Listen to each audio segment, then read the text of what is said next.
Hello, hello, peace, everyone. It's that time. It's that time for another interview. It's been a good little while that we have had this break.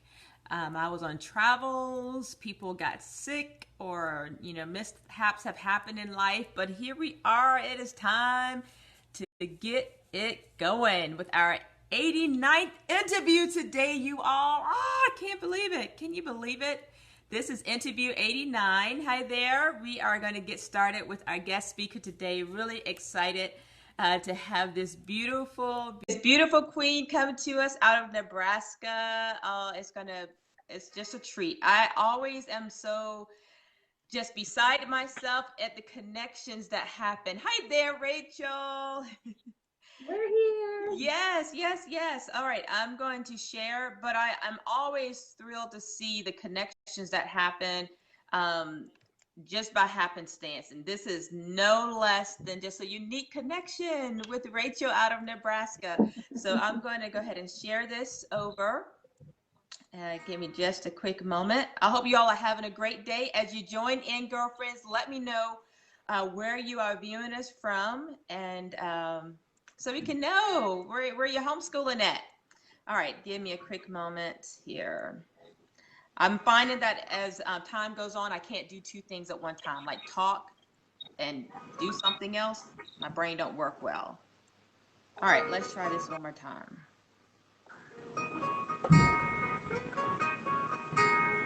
Is that you playing music or me? That's me. Okay. Well, it's in the background of this room that I'm in. So Okay. All right, so it's already shared, so let me know when you're ready. Girlfriends, okay. this is going to be a great interview. I'm excited. I won't give anything away. I'm looking forward to everything that Rachel's going to share with us and her homeschooling journey and her successes and triumphs, Oh, there we are. victories. It's going to be really excited to hear. All right. Well, it's on my page. Okay, good deal. All right, here we go. I think I did it right. All right, well, so we all set.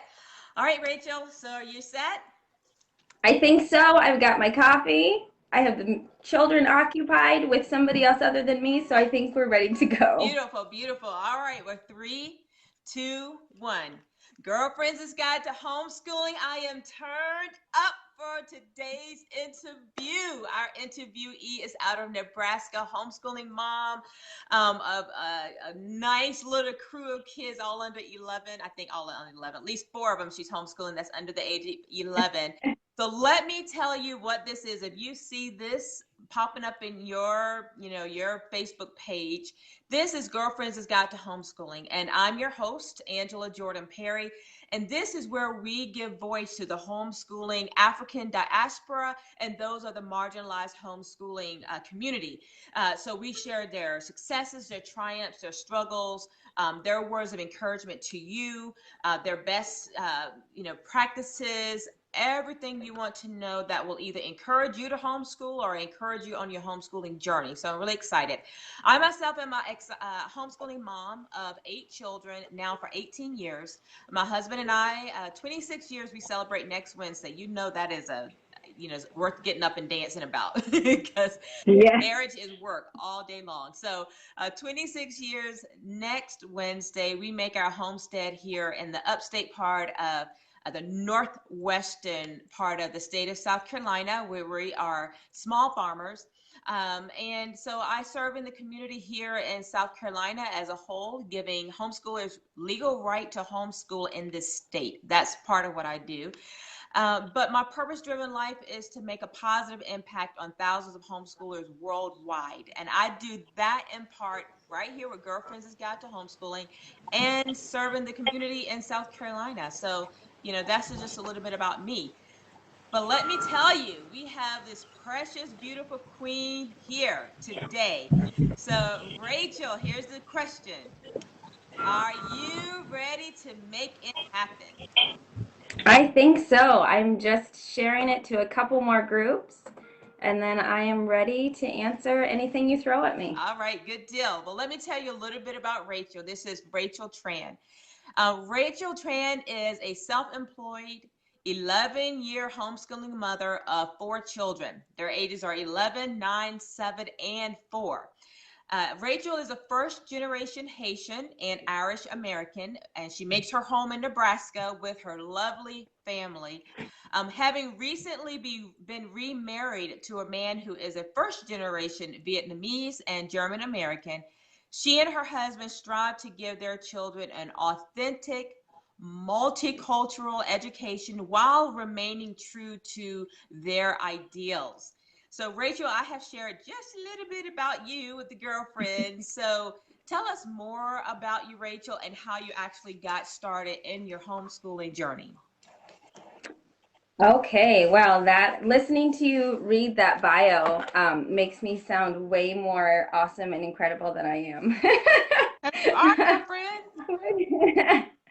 um, I actually decided to homeschool way before I was married the first time. I am currently married to a friend that we've known each other almost our whole lives.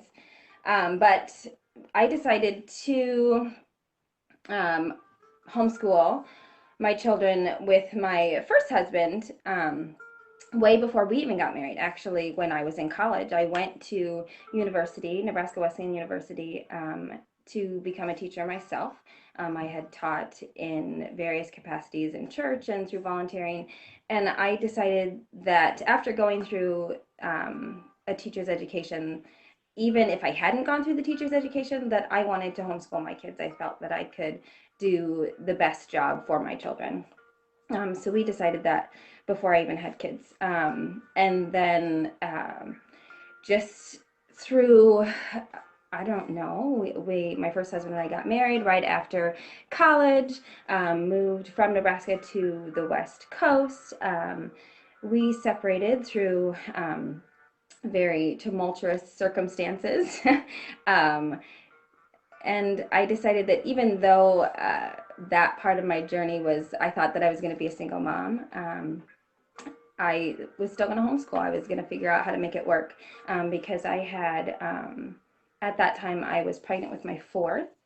And so I had 3 small children, and I couldn't imagine sending them to the public schools.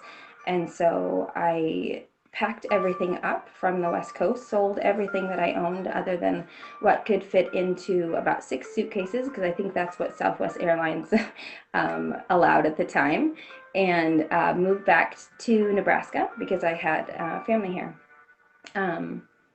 And just worked various jobs. I cleaned offices, cleaned homes for a little while, lived with my sister, and honestly, I could not have done it without my family.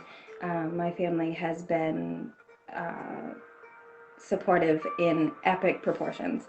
I could never, ever have done it without them. We have a very unique family, and just pretty much have a village mentality. If someone in the family has it, then it's everyone. And they knew my desire to homeschool, even if they didn't necessarily agree with it. They were going to support me with it. So when, like I said, we were my 3 young children and my unborn child and we moved back to Nebraska. And then I had my 4th child and continued cleaning and living with my younger sister, and she supported us. And I really thought that I was going to be a single homeschool mom for the rest of my life, and I was okay with that. But God had a different plan for me, and that was a surprise.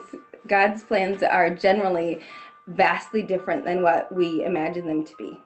And 100% of the time they're better.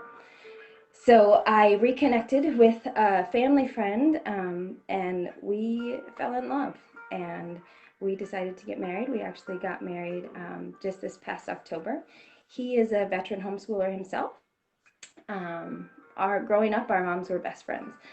And so I knew that I would have his support also with homeschooling. He actually he likes to tell people that he dropped out of high school at 16, but really he finished with high school and went to college at 16. And then he is also a veteran from the Army, and he went to law school, and he's now an attorney. and he supports our homeschooling also. So Beautiful. that's where we are in our homeschooling journey. And I, that period of our life, that 5, 6 year period of I don't know, some people would look at it and say it was very much a valley, a shadow, going through that relationship and not knowing and literally living day to day, sometimes not knowing where the next meal was going to come from, sometimes not knowing for sure what was going to happen, what that was going to look like, but never once did I ever consider putting my children into school. That never even entered my mind. Um, so our homeschooling journey looked probably a lot different than what most people would think, but it was never an option putting my kids in school. Wow. So what is your why? I mean, what made you so determined? You said you went through school and you were preparing to become a teacher yourself, and then you thought, no, I want to homeschool. So what ended up being your why? Your why for homeschooling? Why are you going to get this done no matter what? Single, working, I'm going to homeschool. School is not an option. Um, that's a complicated question. So the why my initial reason was my first husband and I had both experienced all three types of school, three types meeting. We were homeschooled for part of our education, and we were both in private parochial homeschool for a little while, and also in the public system. Um, my first husband had a very rough childhood and a very rough time in the public school system, and that was the reason that we made that decision. Was, if it was that bad, we just are going to keep the kids home. And then after leaving that marriage and continuing on with my life journey, my why became, God has blessed me with these children. My entire life I wanted to be a mother. Part of my name actually means motherly. And I thought, why would I give my children to total strangers for 7 to 9 hours a day to educate and to essentially to raise them, when I could do it at home? I don't want to speak ill about any different type of schooling, but this is a homeschooling broadcast. And so for me and my family and my children, I felt that I could support them the way that they needed to be supported. Like I mentioned, my first husband had a very rough childhood, and he came from a family that had a lot of anger problems. And I was bound and determined. My oldest is a boy, is my son, and I was bound and determined that he was not going to have those same issues. Not that, again, it's the whole gender stereotype thing. Girls can be angry too. But I wanted to help him learn how to deal with his anger in positive ways from the very beginning. Yeah. In a way that, because we know and are learning more and more about how anger affects our life quality, our lifespan, how that amount of constant stress can affect our ability to learn, our ability to be productive in society. So I wanted to give him the best journey, and all of my kids the best journey possible. And I felt that there was a reason that God gave me these specific children at this specific time. So Yes, that's a long answer to your question. No, I'm very sorry. excellent answer, and it makes sense, and I follow you completely. So let me ask you, so when you actually got into the thick of it and you started homeschooling, what was your journey like when you first got started? When I first got started, it looked like a lot of reading.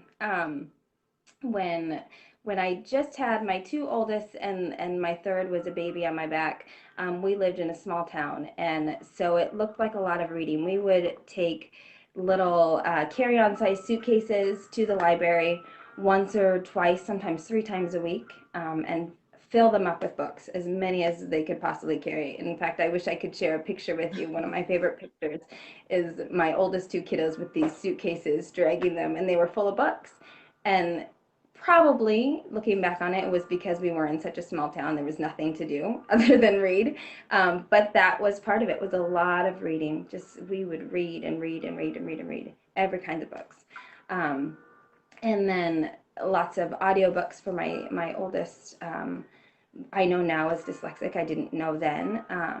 But he would sit even at the age of 3 and 4 and listen to hours of audiobooks. Just love them. And sometimes even things that weren't audiobooks, I would put radio shows on for him. Or I would do things like play PBS shows but not show the screen, and so he would listen to them. So he would say things like Wild Kratts stories. He didn't actually know that Wild Kratts was a TV show for a long time. He thought it was a story. Wow. So that's what it looked like. And lots of play, lots of sensory experiences. I'm a huge proponent of play. Play is so important for all ages, but especially for young kids. And I think that it's often underappreciated. I think that people don't realize how much children learn from play. One of my personal heroes is Fred Rogers, and he says, play is the work of children. That's what they're supposed to be doing. They're learning, and they're learning so much. Yes. So that's what our early years look like. Do you feel like your background in going to college and education helped you with this ideology of, the type of schooling you actually started at home, or was it just inborn in your heart, or it wasn't a help at all? No help from what your background? Tell us, did it aid or not assist in your schooling? I think that it validated it. I think that I'm a very instinctual person. And I never, ever once have regretted following my instinct. But I always regret when I don't follow it. God gives us that instinct for a reason. And so, I grew up around lots of kids teaching and taking care of them. And so I've always known that type of thing was important. But then through my education, I learned the vocabulary and the verbiage and the philosophies behind all of that. So it really just validated my instincts. I knew that was the way that needed to happen, and I knew that it would naturally flow. But my personal education and my other education just gave me more credibility, I guess. Gotcha. In my own brain, and then also to other people. Yeah, I got you. Okay, that's one of my favorite questions. I always like to ask that question. So here, I want to go to my next favorite question, which is my number one favorite question. Take us to your worst day of homeschooling, Rachel. Oh boy. The day where it was just like, I'm ready to be done. I mean, granted, you homeschooled through a very, very tumultuous time of your life, and you were still committed to, homeschooling, and you did it. But was there a day where you were just like, I'm done, I can't do this? And the thought of putting your kids in public school was there, but of course you didn't. And this is why you're this, amazing homeschooling mom that you are today, homeschooling for. Take us to that day or that moment. Oh boy. Wow. Okay. I don't know that it would necessarily have anything to do with homeschooling, or that I could pick a specific day, but probably the last few weeks that I was in over on the West Coast was really rough. We were living penny to penny, literally, and there were days when I didn't know where the next meal was going to come from. I was hoping that there would be a food pantry open, or there would be something. And those were hard days. Those were hard. And I don't know. Probably I have had people ask me, even family members, say, are you sure that you want to do this? Do you really think that you can educate them? Why would you want to keep them with you? They need to go to school. They need to be socialized. They need to interact with people. So I don't know that I can pick one specific day, but that time period was hard. That time period of, and at that time also, I didn't have a vehicle. Um, and so we couldn't do things like go to the library and get books. We couldn't do, I only had whatever resources I could walk to.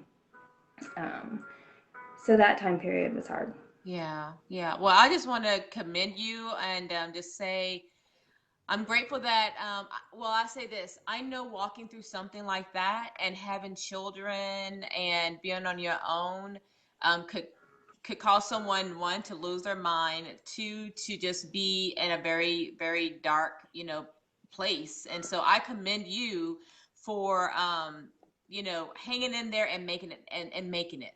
I just say that. No. I just applaud you for making it, Rachel. Um, and doing so, and now you're here, and on the other side of that, and just seeing what now the Lord has in store for you in your place of life now. So I'm very happy for you, and I rejoice with you in this transition. I can't Well, imagine. thank you. I cannot imagine, but kudos to you. You're still this amazing homeschooling mom. So take us to the moment where you can think of where this is why you homeschool. I mean, just thinking about it may bring you to tears. And you said, this right here is why I do what I do. And I'm so grateful I stuck it out. Tell us about that time, Rachel. Um, okay, well, I have a lot of moments like that. But my most recent one, and it's going to be the one that is most vivid in my mind, probably because God knew I needed it. Mm. Um, the other day we were at the zoo, and sometimes I do question my ability to teach my oldest, but he's the one that is profoundly dyslexic, and I wonder and one of the things about dyslexia is that they have a short working memory, so you are reteaching them over and over and over again. Okay. And we were watching this live animal thing, and the animal exposition person asked a question, and I didn't know that my children were paying attention ever. I don't have any idea where he learned this from. But the question was something about this animal's tail, and my son raised his hand and answered the answer to the question was prehensile, and I had to look it up on my phone. I don't know what it means. It's something to do with not opposable thumbs, and these animals can hang on and use their other limbs as thumbs. And anyways, and at that moment, I was very proud of him. Mm. That's a very academic thing. I've been more proud of things that because of their character that I've seen, but at that moment, I was like, yes, they're learning. He especially is learning, even despite my ineptitudes. He is learning. They are all learning. Um, Sometimes just because of me focusing on enriching their environment. Yeah. Um, so Beautiful, beautiful. Take us. This is just a question because I'm curious. Tell the girlfriends, what has it been like to have your son who is severely dyslexic, and homeschooling him? What has that journey been like for you, Rachel? What insights or encouragements or just little nuggets of wisdom you can give to a mom who might be in the same situation? um, it first of all, it looks like having a lot of faith, and not, and I'm not talking about a religious faith here. I'm talking about having faith in yourself as an educator and a parent, and faith in your child, Mm, and knowing that they will figure it out. mm. It's gonna always look completely different than everybody else's, um, but yeah, that's what it looks like. It looks like faith, and it looks like um, continuing to learn, and just figuring out different ways to do things, different ways of how their brain works. Sometimes I think that I'm dyslexic with as much as I forget things. I'm not, but for him and it's been frustrating sometimes. I've had a very dear friend of mine that offered to tutor him in reading, and she did a phenomenal job, and Mm. she had much more patience than I did. Um, and he learned a lot through that. But after that process, it we had to continue and basically reteach everything just in a different way. Mm. And it's continuing to do that, again, because of that short working memory. Um, I recently picked up a book called The Dyslexic Advantage. Um, and it actually focuses on the positives instead of looking at dyslexia as a learning disability and disorder. It actually reframes it, and I think it is very important to kind of change that paradigm in your mind of, oh, there's something wrong with my kid. um, he's always going to have these struggles.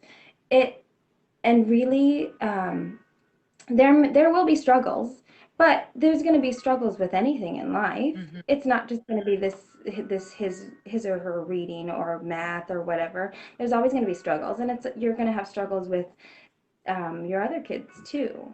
So I think that if you can change your just reframe how you view dyslexia in your mind, and instead of thinking it as a disadvantage, think of it as, look, his or her synapses just go a different way. Their brain works differently. um, and this book is really opening my eyes, and as far as the positives, it is an advantage in some sense. It's not necessarily a disability. Mm. That is a great way to think about it. Very good. Thanks for sharing that insight. Girlfriends, you are viewing Girlfriends' Guide to Homeschooling with Angela Jordan Perry, and I have Rachel Tran on here today from Nebraska. She is a homeschooling mom of 4 children and just sharing her journey and her nuggets so very sweetly and very profoundly. So you all be sure to hit the share button. You just never know who needs to hear this interview from Rachel, who will draw encouragement for their journey or encouragement for, I can do this. Just hearing Rachel's story and how she has, overcome and where she is now, her perseverance may be just what they need to hear. So hit the share button, which is down below. Hit share it. Let this get out to reach those who need to hear. So Rachel, this is the part of our show where these are going to be questions to pick your brain. You can give us quick answers here. So the first question is, what is your favorite quote that helps you through this homeschooling journey? Mm. You said quick question, so I decided I better have a drink of coffee first. Okay. My current favorite quote is actually from a Buddhist monk. He currently lives in South France, I just learned. But the quote is, smile, breathe, go slowly. Um, and that I would really like to sum up my life. um, I need to remember to smile sometimes. I'm too Yeah. serious. Yeah. And I strongly believe that that's one of the reasons that God gave me the husband that he gave me. There is not a single day that I don't wake up without a smile on my face. Oh, There's not a single day that goes by that he doesn't make me laugh multiple times. Smiling is important. So, yes, I agree. That's beautiful. I'm gonna have to adopt that and remember that quote myself. Um, do you plan to homeschool your kids all the way through to the end of their journey, schooling journey? I do. Yeah. What is something that's unique that the Tran family do in their homeschool that, you're like, this is what we do. This is maybe a ritual or something that you all do day to day that's unique? That we do day to day. Besides running around a lot, because they're young and they run a lot, we like to celebrate wacky holidays. Um, I decided that we were going to do that a couple years ago. So there's a list online that you can find of wacky holidays in the U.S., Oh, and things like National Donut Day or National Hot Dog Day. So when we do that, we go all out, and when on National Donut Day, we go to every single donut shop we can find and things like that. wow, that's neat. Okay, Yeah. wacky Yeah. holidays. Okay, you all got to look that up. Tell us your a curriculum or a favorite book or something that's on your home library that has aided you in your homeschooling. You feel like everyone needs to know about this resource. Oh, um, Well, the curriculum that we're mostly using right now is a classical curriculum. Um, and I actually started with classical education by reading The Well-Trained Mind by Susan Weisbauer. And I thought for sure I was going to follow that. And then I went through that time period of my life where we literally looked like Lord of the Flies. And now we're kind of back. We are part of a classical co-op. And so I would actually strongly recommend that book to anybody, even if they don't resonate with classical education. That book really kind of gives a framework, and it explains how the different stages of learning and how children's brains work. Um, and that book is actually meant more as a guidebook. It's because a lot of people will get it and they'll see it and it's about 4 inches thick and they'll say, I'm not going to read that. Well, think of it more as just a guidebook. It's not a novel you're supposed to read cover to cover. So I would strongly recommend that book actually to anybody, even the most avid, staunch, radical unschooler, because that's just where I came from. So, Wow. yeah. So you said you were unschooler and now you have moved to classical. Is that kind of what you're? Well, so I started out with the classical mindset. I like I said, I read that book before several times before I had children, and I was dead set on it, on classical education and teaching from the trivium. I really am a strong believer in, look, this has worked for a long time. There must be a reason. And that whole idea of teaching from the trivium and teaching at different stages really works with how children's brains develop. Yeah. So that's what I wanted to do, and I started out with that, and then my life went in a completely different direction, and there was not a way that I was going to make that work in my brain. So then I also read some things by John Holt, who is kind of who people decided that unschooling is attributed to, and those resonated with me also. Just the idea of, look, life is education. All you need to do is be the guide and enrich your children's environment and start to recognize where they're learning and lay things out for them to pull from and things like that. And so during that time period of my life that was really crazy, I allowed myself to settle in and just have faith with that idea of, look, they're okay, they're learning, so it wasn't as structured. It was definitely more unschooling. And 4 years ago, I came across a homeschooling co-op called Classical Conversations. And so that was kind of our gentle guide back to a more structured lifestyle. So I would say that we're pretty evenly balanced. And I think that staying in the middle is a good road. Gotcha. Okay, sounds good. What is the best piece of advice, Rachel, that you have received since you've been on this homeschooling journey, these 11 years? Relax. Just to relax, and that they'll learn what they need to learn. A lot of times I think we have a lot of fear. And so I had somebody say, you don't be afraid. It's going to happen. That and read. That's always the best piece of advice that I give out and that people say all the time. Read. Read to your children all the time. Okay. Is there an online resource or a tool or app that you can suggest to the girlfriends? Ooh. I don't necessarily have one specifically. One of my favorites that I like to go to is actually Easy Peasy Homeschool.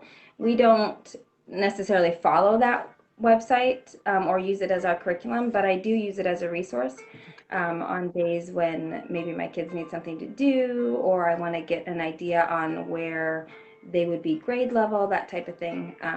And I believe that's allinOneHomeschooling.com. Okay. Okay. AllinOneHomeschooling.com. Okay, that's a very popular. That's very popular resource, girlfriends. Easy peasy. So check it out. So here's the last question, Rachel, the $1 million question. Are you ready?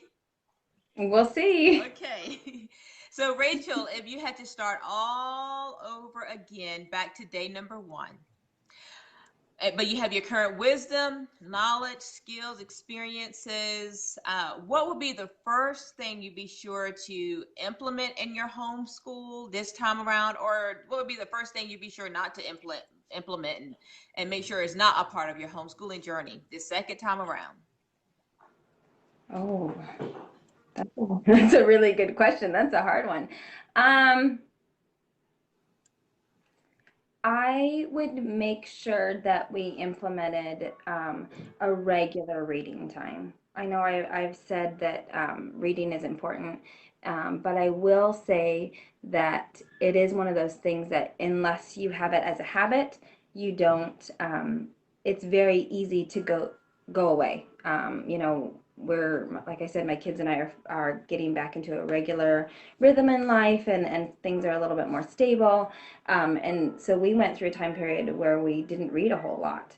And so one of the things that I would implement from the very beginning would be just silent reading time. Just not necessarily reading out loud, obviously, is very important, but just time to sit and be with books on a regular basis as part of your daily rhythm, so that you were sure to do it every day, even if you got nothing else done in that day. As long as you had an hour chunk of time in your day set aside for, hey, this is our reading time.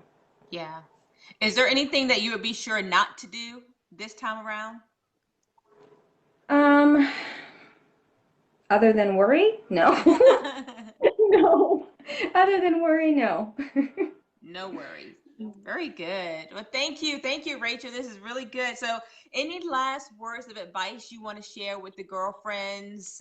Let us know what you have your hands involved in that you would like to, us to join around you as a village. And how can they reach out to you if they have more questions? They want to know, continue this conversation with you. Um, well, things that I would say to do. It's interesting that you say village. Village is very much in my mentality. Um, I'm an extrovert, and so I like to have lots of people around me all the time. I like to build communities. When we first got back from the West Coast, I started a homeschooling co-op for my kids based off of play, and it's been going for the last 5 years. Wow. I would say to people, build your village because you can't do it alone. Even if you're an introvert, you still need people. We are created to be in communion with everyone. So you don't have to have people around you all the time, but you need your people, you need your village, you need your tribe. Um, so I would say figure out how to either become part of one, or if you can't become part of one, create one. Because if you're lonely, other people around you are lonely too. I agree. I agree. Yeah. How can they? And then Go ahead. if people want to connect with me, they're welcome to find me on Facebook. I'm pretty sure I say yes to just about every single friend request that comes my way. I am a baby wearing educator and lactation volunteer with a couple different national organizations. So I meet a lot of people, and I have a horrible memory. So I just say yes because I assume it's somebody that I've met in real life.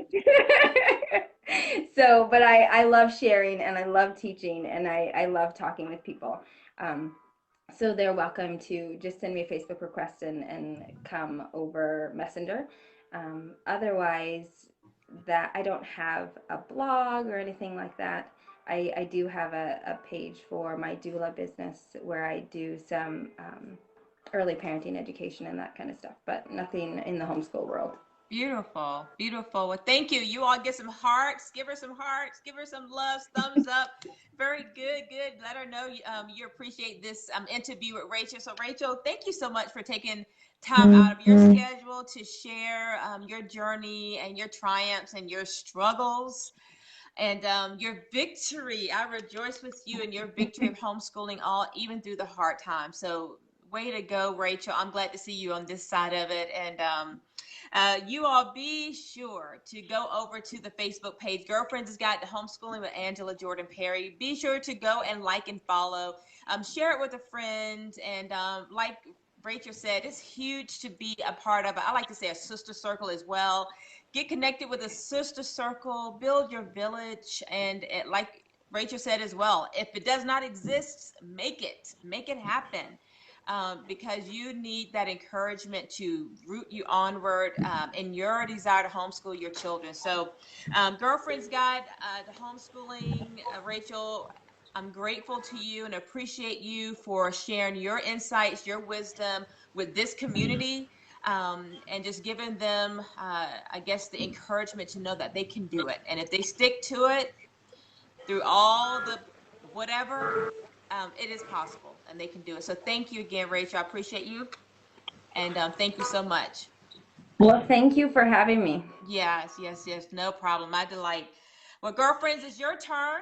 And you all remember that to, remember to teach a child is to touch a life. And as we homeschool, we not only touch a life, we shape the future through our efforts, of homeschooling. So keep making that positive impact day after day, year after year. It's going to pay off. And, take advice from Rachel. We need to smile. We need to breathe, and we need to, go slowly. That's her quote. I love it. Smile, breathe, and go slowly. So you all enjoy this journey. Connect with the resources on the Girlfriend's Guide to Homeschooling page. Connect with Rachel if you have more questions and want some more insights and suggestions and resources from her. So until our next time, look for her podcast interview. We're going to dig in deeper on one of these specific points that she made that it should be coming out soon. But other than that, thank you for joining me, and I'm glad to have this time with you all. So you all take care, girlfriends. Until our next interview. Bye-bye now. Peace to you all. Bye-bye.